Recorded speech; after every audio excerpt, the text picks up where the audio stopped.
Hey guys, this is Austin of AMM Squared Media, and today I'm going to be doing something a little bit different, similar to my unboxing video of those little mini figurines, and I'm actually going to be giving you a look at my very small book collection of concept art books. Now, I started collecting these about a couple of years ago when my best friend, or one of my best friends, gave me a copy of Disney's Art of Animation. And since then, I've wanted to see... She always knew that I was always a big fan of seeing how a film got made, or the process of making an animated film, or just the history of Disney in general.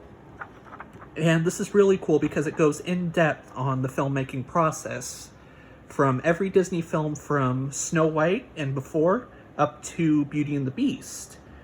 And I've actually taken this book in particular to conventions and meeting other animators and gotten signatures from people such as Jasno Francoeur, who those in the animation industry will know was a VFX artist for Disney for quite some time. Worked on films such as Lilo and Stitch, Kingdom of the Sun, which later became The Emperor's New Groove, and films such as Pocahontas, The Hunchback of Notre Dame, etc. And speaking of Beauty and the Beast, the next book I got in my collection actually concerns its stage adaptation, which is actually my favorite Broadway musical of all time. And this one, not only does it show early concept sketches of the costumes and the sets and the characters, it also shows the lyrics of every song and basically gives you the musical in book form. So that way, this also serves as the play's script. And these concept art books are great if you ever are curious about what the process was to get it from, well, to quote Jaime, from pages to pictures.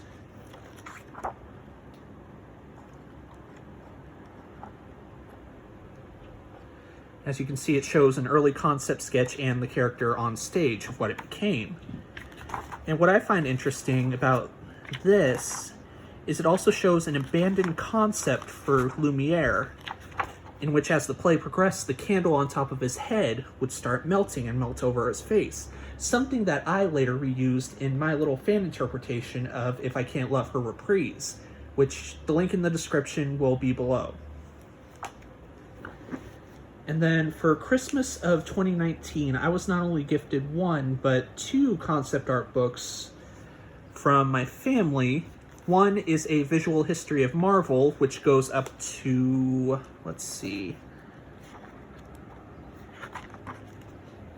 2016, so slightly after the 2016 Secret Wars event, which partially rebooted the main Marvel universe.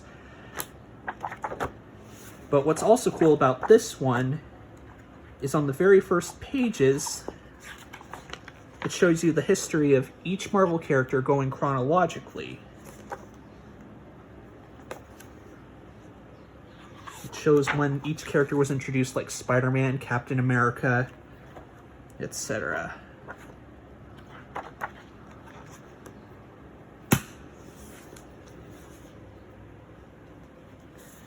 Then after that, I got a book about the making of the 2019 Aladdin film, considering that Aladdin is actually my favorite Disney film, and I really enjoyed the remake as well, despite it having a few missed opportunities.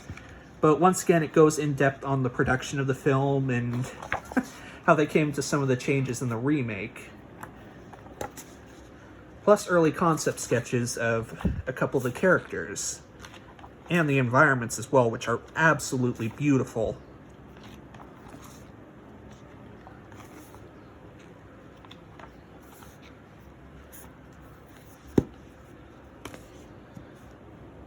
And then this is pretty much the only concept art book I bought out of pocket. The rest of these were all gifts.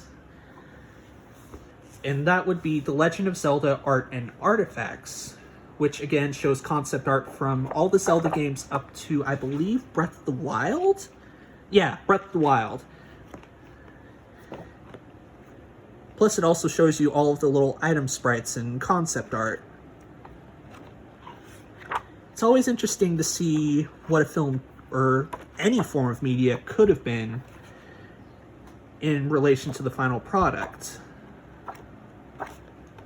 Plus, this has a lot of sketches I have never seen before.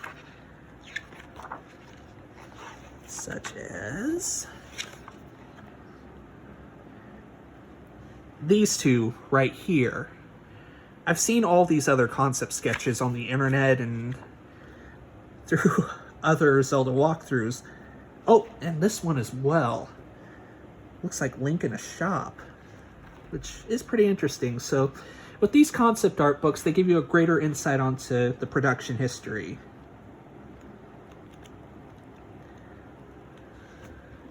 Plus, it gives you a timeline of when the games were released. Unfortunately, it does not contain the updated Zelda timeline, which shows the games in chronological order. And of course, all the pixel art, which these can be really good references if you're trying to replicate something in a similar style. And then finally, we come to my most recent book, one that I actually haven't taken the time to read all that much yet. And it's kind of coming full circle because that same friend that gave me Disney's Art of Animation also gave me a visual history of Dragon Ball, which, for those who don't know, Dragon Ball is my favorite anime of all time, and I am a massive Akira Toriyama fan, so this was a real treat.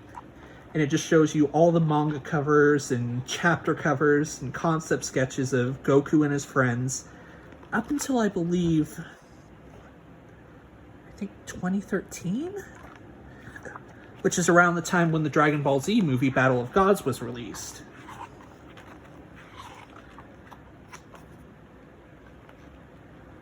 So it shows you images of Goku in his Super Saiyan God form and Toriyama's sketches of all the characters.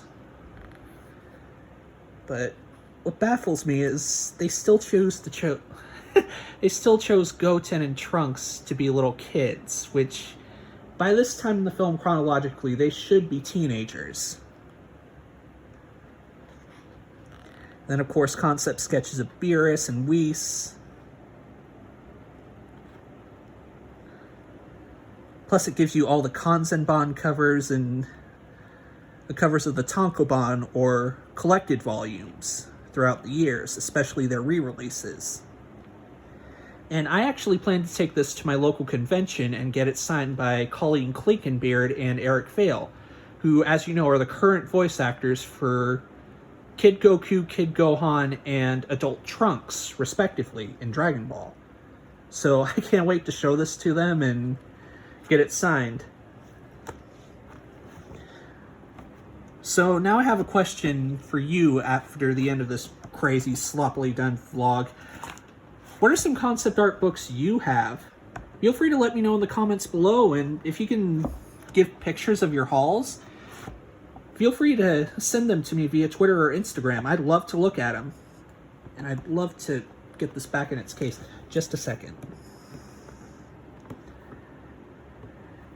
Thank you guys so much for watching, and be sure to like, comment, and subscribe for more. And I promise you I'll improve upon these vlogs. I feel like they're my weakest, and I'd love to do more of them. Sorry.